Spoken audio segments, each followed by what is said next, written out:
जय श्री महाकाल। भारत का हृदय मध्य प्रदेश और मध्य प्रदेश की आत्मा उज्जैन, एक ऐसा शहर जहां समय भी भगवान शिव की आज्ञा से चलता है। मोक्षदायिनी शिप्रा नदी के तट पर बसी ये नगरी सिर्फ एक शहर नहीं बल्कि अनंत ऊर्जा का केंद्र है। पुराणों में इसे अवंतिका कहा गया है। 7 मोक्ष देने वाली पुरियों में से एक उज्जैन वो पावन धरा है जहां भगवान श्री कृष्ण ने शिक्षा ली, जहां महाकवि कालिदास ने रचनाएं रची और जहां के राजा कोई इंसान नहीं बल्कि स्वयं कालों के काल महाकालेश्वर है। आज के इस वीडियो में हम आपको ले चलेंगे एक ऐसी आध्यात्मिक यात्रा पर जहां पर हम दर्शन करेंगे 12 ज्योतिर्लिंगों में से एक श्री महाकालेश्वर जी के, देखेंगे भव्य महाकाल लोक, सुलझाएंगे काल भैरव के मदिरा सेवन का रहस्य और जाएंगे यहाँ के दर्शनीय स्थलों पर जहाँ पर आप भी श्री महाकालेश्वर जी के दर्शन करने के बाद जा सकते हैं।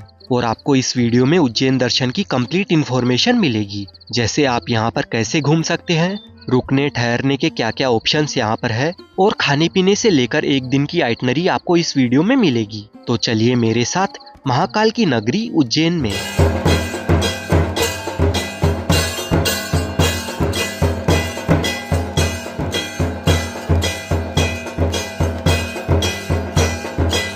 उज्जैन आने के लिए आपको सबसे पहले आ जाना है उज्जैन के रेलवे स्टेशन उज्जैन जंक्शन पर। उसके बाद रेलवे स्टेशन के बाहर ऑटो रिक्शा में 20 रुपए देकर आपको आ जाना है मंदिर के पास में। यहाँ पर मंदिर के पास में रुकने के लिए बहुत सारे होटल्स बने हुए हैं जहाँ पर 1000-1200 रुपए में एक बेस्ट एसी रूम आपको मिल जाएगा और यहाँ पर डॉर्मेट्री की सुविधा भी रहती है, तो आप बजट ट्रेवल भी कर सकते हैं। यहाँ पर हमारी इस उज्जैन दर्शन की यात्रा की शुरुआत होती है श्री महाकालेश्वर मंदिर से। ये मंदिर भारत के 12 ज्योतिर्लिंगों में से सबसे विशेष माना जाता है क्योंकि ये एकमात्र दक्षिणमुखी ज्योतिर्लिंग है और दक्षिण दिशा मृत्यु की दिशा मानी जाती है और महाकाल तो स्वयं मृत्यु के स्वामी है, इसीलिए इनका मुख दक्षिण की ओर है।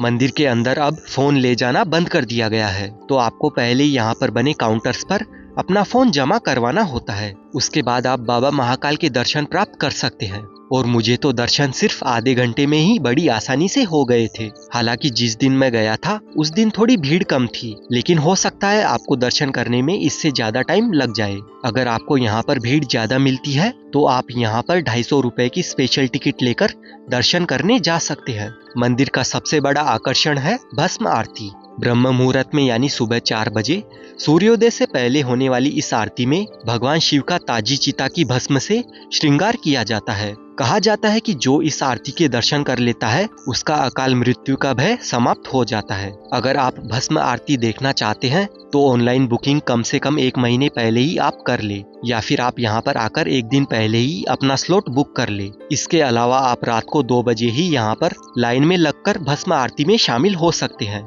मंदिर परिसर में ही आपको ओमकारेश्वर महादेव, कोटि तीर्थ कुंड और बड़े गणेश जी के दर्शन होंगे। यहाँ का वातावरण इतना दिव्य है कि आपको महसूस होगा जैसे आप शिव के साक्षात दरबार में हैं। मंदिर में दर्शन हो जाने के बाद आप यहाँ पर महाकाल लोक को भी बस थोड़ा देखकर आ जाना, क्योंकि असली नज़ारा तो यहाँ पर शाम के टाइम देखने का होता है। तो आप आकर पहले उज्जैन या यूं कहूँ तो एमपी का फेमस पोहा जलेबी का नाश्ता कर लेना। अगर उज्जैन आकर आपने सुबह सुबह पोहा जलेबी नहीं खाया तो क्या खाया? यहाँ के पोहे का स्वाद पूरे इंडिया में नहीं मिलेगा, तो आप जरूर ट्राई करना।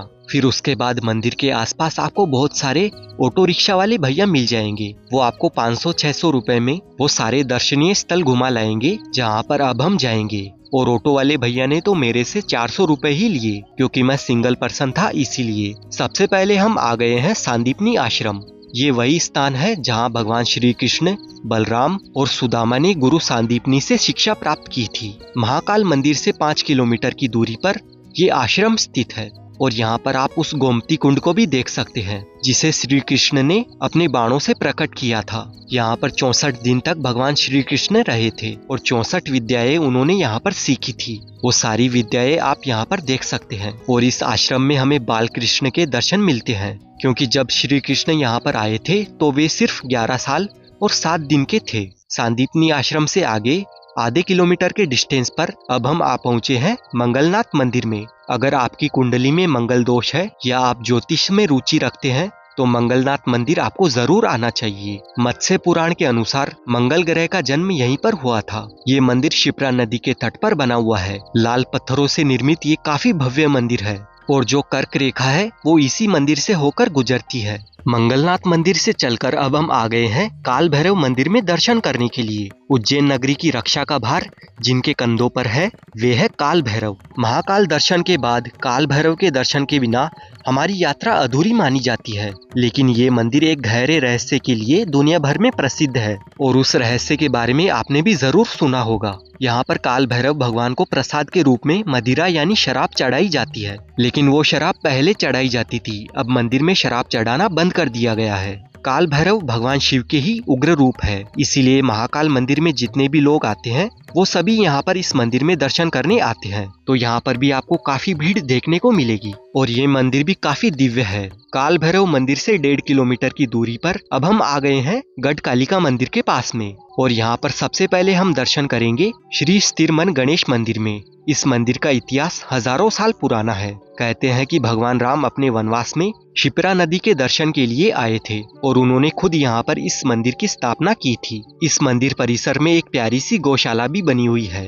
आप चाहे तो यहाँ पर गाय माता को चारा भी खिला सकते हैं और यहाँ से पास में ही ये गढ़कालिका मंदिर है। इस मंदिर का इतिहास भी काफी पुराना माना जाता है। यहाँ पर महान कवि कालिदास जी को देवी कालिका ने ज्ञान दिया था, तभी वे राजा विक्रमादित्य के 9 रत्नों में शामिल हुए थे। इस मंदिर को शक्तिपीठ भी माना जाता है क्योंकि यहाँ पर माता सती का ऊपर का होठ गिरा था और ये मंदिर तांत्रिक दृष्टि से काफी महत्वपूर्ण माना जाता है। मंदिर में दर्शन हो जाने के बाद 2 मिनट की दूरी पर अब हम आ गए हैं राजा भरतरी की गुफाओं के पास में। उज्जैन के राजा भरतरी ने अपना सारा राजपाट अपने छोटे भाई विक्रमादित्य को सौंपकर यहाँ पर आ गए थे। यहाँ पर 3 गुफाओं में से मुख्य 2 गुफाएं हैं, जिनमें गुफा नंबर 1 में 2500 वर्ष पहले गुरु गोरखनाथ जी ने तपस्या की थी। उसके बाद भरतरी जी ने 12 साल तक यहाँ पर तपस्या की थी। अगर आपको सांस लेने की समस्या है तो आप इन गुफाओं में संभल कर आना, क्योंकि गुफाएं जमीन के अंदर होने की वजह से ऑक्सीजन की कमी से हमारी सांस फूलने लगती है। और यहीं पर गुफा नंबर 2 बनी हुई है,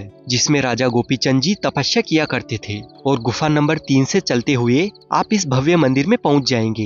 ये मंदिर भगवान नागनाथ जी को समर्पित है और मंदिर के प्रांगण में यहाँ पर भी एक प्यारी सी गौशाला बनी हुई है और ये सारी प्लेसेस आप 3 से 4 घंटे में आराम से घूम पाओगे। अब मुख्य 6 प्लेसेस कवर हो जाने के बाद रिक्शा वाले भैया हमें मंदिर के पास में ड्रॉप कर देंगे और उज्जैन की बाकी की प्लेसेस हम चलते चलते जाएंगे। लेकिन सबसे पहले हम करेंगे लंच, और लंच डिनर करने के लिए यहाँ पर काफी सारे रेस्टोरेंट्स बने हुए हैं, जिन पर हमें 100 से 150 रुपए में थाली की व्यवस्था मिल जाती है। अब होटल में आप थोड़ा बहुत आराम करने के बाद आ जाना महाकाल मंदिर के पास में स्थित भारत माता मंदिर में। ये मंदिर अपनी भारत माता को समर्पित है और आपको यहाँ पर अपने इंडिया का मैप भी देखने को मिलेगा। साथ ही यहाँ पर महाकालेश्वर भक्त निवास भी बना हुआ है। इसमें 1500 रुपए में आप यहाँ पर आकर अपने लिए रूम भी ले सकते हैं। भारत माता के मंदिर से आप आ जाना विक्रमादित्य के सिंहासन 32 को देखने के लिए। ये जगह महाकाल मंदिर से ठीक पीछे है और महाकाल कॉरिडोर के पास में है। राजा विक्रमादित्य उज्जैन के राजा थे, उनकी किस्से कहानियां आपने जरूर सुनी होगी, तो आप यहाँ पर जरूर आना।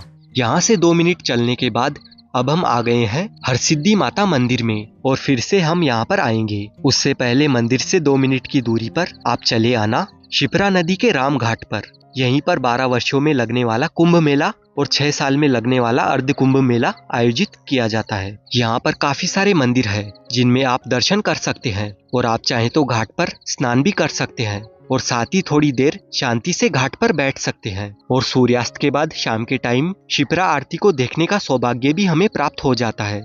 यहाँ पर भव्य रूप से आरती की जाती है।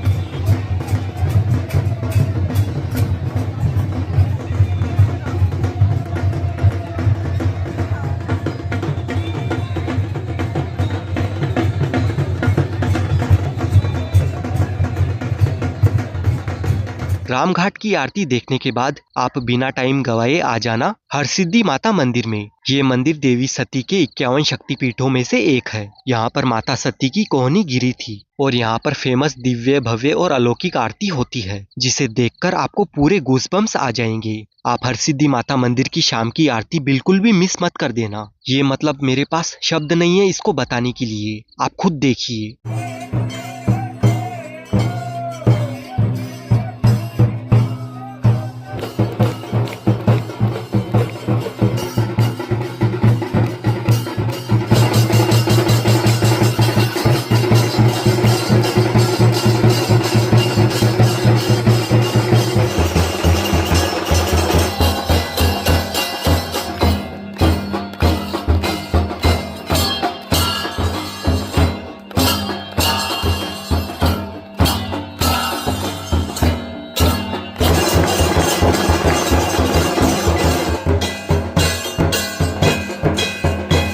आरती देखने के बाद आप 8 बजे तक आ जाना महाकाल लोक में, जिसे महाकाल कॉरिडोर भी कहते हैं। यहाँ पर हर दिन इस रुद्रसागर तालाब में ये 25 मिनट का लाइट एंड साउंड शो होता है और 6 बजे के बाद यहाँ की लाइटिंग्स ऑन हो जाती है और लाइटिंग्स में महाकाल लोक को देखना ये एक अलग ही एक्सपीरियंस होता है। यहाँ पर हमारे पुराणों, ग्रंथों और महाकाव्यों से इंस्पिरेशन लेकर मूर्तियाँ बनाई गई है। इस महाकाल लोक को पूरा देखने में हमें 1 से 1.5 घंटे का टाइम लग जाता है और इसी के साथ हमारी एक दिन की उज्जैन यात्रा समाप्त होती है। मुझे उम्मीद है आपको वीडियो पसंद आया होगा। अगर आपको वीडियो अच्छी लगी है तो लाइक करें, कमेंट करें और आप जिस किसी के साथ भी यहाँ पर आना चाहते हैं उन्हें शेयर करें और चैनल को भी सब्सक्राइब कर ले। मिलते हैं आपसे नेक्स्ट वीडियो में।